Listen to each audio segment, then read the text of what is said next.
Maka dalam satu hadis Rasulullah sallallahu alaihi wasallam beliau bersabda, "Ittaqillah." Takwalah kalian semua, takutlah kalian semua kepada Allah. Haitsuma kunta, dimanapun kita berada. Biasanya manusia ini akan mudah takwa ketika dia berada di tengah-tengah manusia.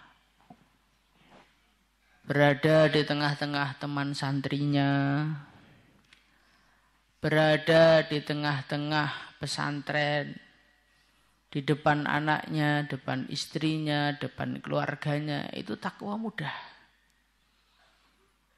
Tetapi ketika seorang manusia sedang sendirian, tidak ada seorang pun yang melihat kelakuannya selain Allah Subhanahu wa ta'ala. Di tengah kegelapan malam, di saat semua manusia sudah tertidur, dan di saat dia masih terjaga, saat itulah menjadi orang bertakwa berlipat-lipat lebih sulit dibandingkan ketika ada manusia. Maka Allah berfirman, maka baginda Nabi bersabda, "Ittaqullah, ittaqillah haitsuma kunta." Hai manusia, dimanapun kamu berada, takwalah kamu kepada Allah. Di rumah kamu takwa, ada orang kamu takwa, enggak ada orang kamu takwa. Di pesantren kamu takwa, ketika perpulangan pun kamu harus takwa. Si lama perpulangan. Ya ayyuhalladzina amanu taqullaha haqqa tuqatih. Ini perintah Allah Subhanahu wa ta'ala yang pertama untuk kita. Suatu perkara yang sering kita dengar, tetapi jarang kita kerjakan. Di dalam kehidupan kita, sering kita ini lebih mengedepankan enaknya apa, dibandingkan bertanya apa perintah Allah kepada saya saat ini. Inilah yang menjadikan manusia itu sulit takwa kepada Allah. Karena basic pemikirannya itu enaknya apa? Bukan apa perintah Allah kepada saya. Tapi kalau orang itu basic pemikirannya, apa perintah Allah kepada saya? Ketika di rumah perintahnya Allah apa ya? Larangannya Allah apa ya? Ketika sendirian perintahnya Allah apa? Larangannya Allah apa? Ketika berjumpa dengan orang, perintahnya Allah apa? Larangannya Allah apa? Maka orang itu akan mudah menjadi orang takwa. Tapi kalau basic pemikirannya enaknya apa? Mau saya apa? Orang seperti ini akan menjadi orang yang sulit bertakwa kepada Allah. Maka kita bagaimana usaha tambah hari, tambah berkurang umur kita, harus semakin tambah takwa kepada Allah. InsyaAllah. Ya ayyuhalladzina amanu taqullah. Hai orang-orang yang beriman, takwalah kamu kepada Allah. Takwa kepada Allah ini bukanlah suatu perkara yang mudah. Kenapa saya katakan tidak mudah? Karena untuk menjadi orang takwa, kita ini dituntut untuk selalu ingat kepada Allah. Untuk menjadi orang takwa, kita selalu tersadarkan, harus selalu sadar kalau diawasi oleh Allah. Harus selalu sadar kalau Allah selalu melihat dia. Orang itu kan berani nakal biasanya karena nggak ada orang. Perasaannya nggak ada yang ngawasi. Akhirnya dia maksiat. Jadi orang itu kalau pengen takwa harus selalu sadar. Dan selalu sadar itu susah bagi manusia. Kenapa susah? Karena innama sumiyal insanu insanan likathrotin nisyan. Manusia itu dinamakan sebagai seorang manusia karena apa? Karena apa? Terlalu banyak lupanya. Apalagi orang tahfidz paling banyak lupanya. Kalau anak utara nggak pernah lupa. Karena nggak ngapalkan. Innama sumiyal insanu insanan likathratin nisyan. Seorang manusia dinamakan sebagai manusia karena terlalu banyak lupanya. Sedangkan takwa itu nggak boleh lupa. Sedangkan sifat asli kita suka lupa. Maka berarti mudah atau susah? Susah. Maka dari itulah supaya ittaqullah ini wujud di dalam diri kita, ada perintah Allah yang kedua, wa kunu ma'as shadiqin. Hai orang-orang yang beriman, kunu jadilah kamu ma'as shadiqin, bersama orang-orang yang benar. Jadi kalau kita pengen menjadi orang takwa, takwa kita wujud di dalam kehidupan kita, maka langkah yang pertama, carilah teman-teman, carilah orang-orang yang dia ini shadiq, dia orang yang benar. Carilah teman-teman, carilah orang yang ketika engkau melihat dirinya saja, engkau langsung teringat kepada Allah. Sehingga Al-Imam Ibnu Athaillah As-Sakandari rahimahullahu ta'ala, beliau mengatakan, la tashab man la yanhaduka haluh. Wala yadulluka 'ala Allahi maqaluh. Hai manusia, sekali-kali jangan engkau berteman dengan seseorang yang keadaan dia tidak menjadikanmu tersadar dari ghaflahmu. Tidak menjadikanmu bangkit dari kelalaianmu. Tidak menjadikanmu bangkit dari keterpurukanmu, kejauhanmu dari Allah. Wala yadulluka 'ala Allahi maqaluh, dan ucapan dia tidak menjadikanmu semakin dekat kepada Allah.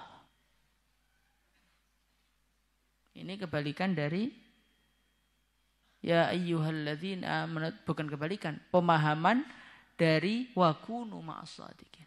Jadi orang tuh kalau pengen takwa harus cari teman yang baik. Harus cari teman yang mana kita melihat dia tok langsung Allah. Pernah kamu seperti itu? Kadang-kadang kita lihat teman kita yang baru lihat tok itu langsung pengen makan, kan ada. Ada teman yang kita ngelihat tok itu langsung pengen ngeluyur, ada. Ada orang yang kita ngelihat tok langsung kita ini pengen jadi orang kaya, itu ada. Maka orang-orang seperti itu jangan pernah menjadi teman di dalam hidupmu. Karena kita ini adalah makhluk yang lemah. Makhluk yang selalu lupa. Maka kita perlu berjumpa dengan manusia-manusia yang dia selalu ingat kepada Allah. Sehingga dengan kita melihat dia, kita menjadi orang yang selalu takwa kepada Allah. Ini penting, Kang. Bersohbah, berteman, memilih teman. Ini penting sekali. Karena apa? Karena orang-orang yang hebat itu lahir dari pertemanan dengan orang hebat. Siapakah sahabat? Orang yang oleh Allah disetempel sebagai radhiyallahu anhum wa radwan. Allah ridha kepada mereka dan mereka ridha kepada Allah. Siapa mereka? Siapakah yang dikatakan oleh baginda Nabi, bi ayyihi muqtadaitum ihtadaitum. Ashabi kan nujum, para sahabatku itu laksana seperti bintang. Bi ayyihi muqtadaitum ihtadaitum, siapapun dari mereka yang kau ikuti, ihtadaitum, maka engkau mendapatkan petunjuk. Siapa mereka? Ibnu Hajar rahimahullahu ta'ala, beliau mengatakan, as-sahabah hum man laqiya Rasulullah sallallahu alaihi wasallam imanan wa mata ala imanin. Sahabat itu siapa? Sahabat itu orang yang pernah berjumpa dengan Rasulullah sallallahu alaihi wasallam. Jadi jumpa dengan baginda Nabi, iman pada Nabi terus jumpa, atau jumpa terus iman. Dia jumpa Nabi dalam keadaan iman. Itu langsung mengkatrol iman seseorang menjadi radhiyallahu anhum mardu'an. Itu menjadikan peningkatan iman yang tidak bisa ditandingi oleh orang selain sahabat. Hanya gara-gara apa? Hanya gara-gara apa? Suhbah. Hanya gara-gara suhbah. Hanya gara-gara ketemu dengan baginda Nabi, terus iman pada baginda Nabi. Maka terjadi lonjakan kekuatan iman yang tidak bisa ditandingi dengan ibadah, dengan segala model apapun. Di dalam kitab Mishkah diceritakan ada seseorang diikat di dalam masjid. Saat itu dia masih kafir. Namanya Thumamah ibnu Uthal. Thumamah ibnu Uthal diikat di masjid 3 hari. Setelah dilepaskan dari ikatannya, dia langsung mandi dan datang kepada Rasulullah sallallahu alaihi wasallam. Maka beliau mengatakan, "Ya Muhammad, maka ana ala wajhil ardi wajhun abghadu ilayya min wajhik. Fa asbaha wajhuka ahabbal wujuhi ilayya." Hai Muhammad, ya Rasulullah sallallahu alaihi wasallam. Sebelum ini, sebelum saya berjumpa dengan engkau, sebelum aku diikat di masjidmu, tidak ada seorang pun di dunia ini yang lebih kubenci melebihi engkau. Gara-gara jumpa dengan baginda Nabi, maka detik ini tidak ada seorang manusia pun yang lebih kucintai melebihi engkau. Itu melihat Nabi cuman beberapa waktu saja, imannya sudah menjadikan Nabi sebagai orang yang paling dia cintai. Kita ini mondok sudah seberapa tahun? 8 tahun, 10 tahun. Kehidupan baginda Nabi Muhammad SAW kita tidak terlalu kenal. Lebih kenal kehidupan artis dibandingkan kehidupan Nabi. Kita imannya sudah lama. Tapi imannya gitu-gitu aja. Sahabat baru melihat Nabi, imannya langsung notok teko langit. Kenapa ini? Hadza min fadailis suhbah. Ini semua karena kehebatannya perjumpaan dengan orang-orang baik. Maka dari itu, carilah teman-teman yang baik, carilah pembimbing yang baik, jangan pernah salah di dalam berteman. Insyaallah. Rasulullah sallallahu alaihi wasallam beliau bersabda, al-mar'u ala dini khalilih. Orang itu agamanya tergantung dengan kekasihnya. Bagaimana menunjukkan ini? Hadis ini menunjukkan kesannya orang itu mencintai, kesannya orang itu bersuhbah, berkumpul. Jadi sampai tingkatannya agamanya itu tergantung dengan temannya, tergantung dengan kekasihnya. Maka jangan pernah mengatakan saya ini cuman akrab-akraban saja kok Pak. Kalau ketertiban, kesolehan terjamin. Saya tetap soleh, saya tetap takwa, saya tetap dekat dengan Allah. Saya kumpul-kumpul dengan anak nakal itu ya sekedar kumpul saja, mereka nggak akan mempengaruhi saya. Oh tidak. Anda membuka hati untuk berkumpul dengan orang-orang jahat, itu berarti menunjukkan kejahatan sudah ada di dalam hati kita. Maka Syekh Ibnu Athaillah As-Sakandari rahimahullahu ta'ala, beliau mengatakan di antara akibat dari berteman dengan orang rusak. Beliau mengatakan di antara akibat orang itu berteman dengan orang rusak, maka engkau akan selalu menganggap wajar kesalahan-kesalahan yang kau miliki. Kita berkumpul dengan orang yang gak pernah sholat. Kita berkumpul dengan orang-orang yang suka minum khamr.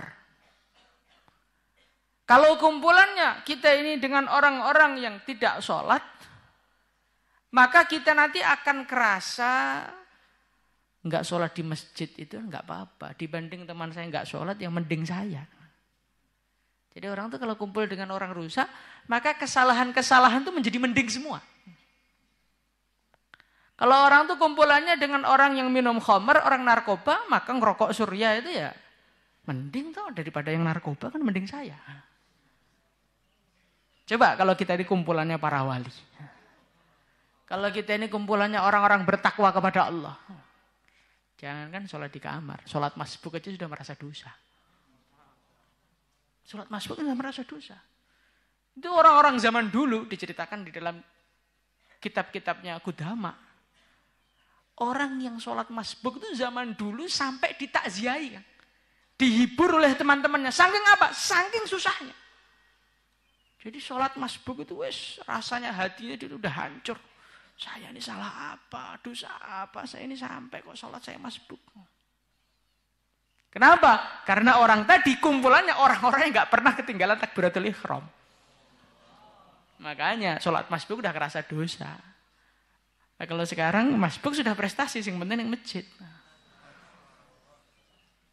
Nanti kalau kita kumpul sama orang lebih jelek lagi, ya kita akan lebih mending lagi, lebih menganggap mending kepada kemaksiatan yang lebih parah lagi. Maka dari itu carilah teman-teman yang baik, insya Allah. Dan suhbah itu ada dua, kata ayah saya. Suhbah batin, ada suhbah zahir.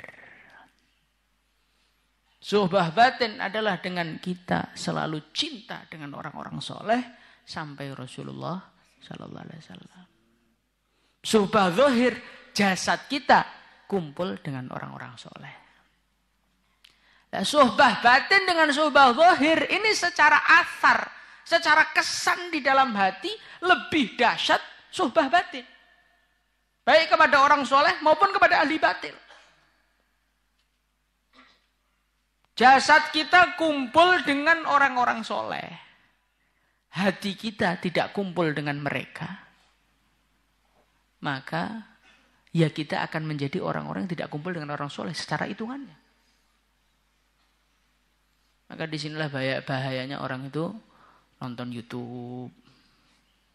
Bahayanya orang itu nonton televisi. Kenapa? Karena mungkin kita masih berpeci, mungkin kita masih berjubah, tapi sohbah kita dengan ahli-ahli batil.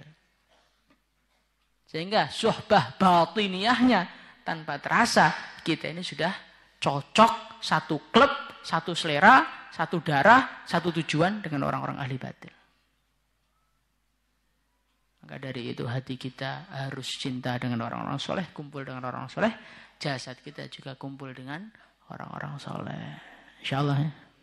Semoga dengan kita kumpul dengan orang-orang soleh di dunia, Allah kumpulkan kita dengan mereka di akhirat. Karena musahabatur rijali dzawil wafa na'imul khuldi fi daril fana. Termasuk kenikmatan surga yang bisa kita rasakan. Termasuk kenikmatan surga yang bisa kita nikmati sekarang itu apa? Ya kumpul dengan orang-orang soleh ini. Kumpul dengan para santri ini termasuk kenikmatan surga yang bisa kita rasakan. Karena isinya surganya ya santri-santri itu sebetulnya. Semoga kita semua termasuk itu.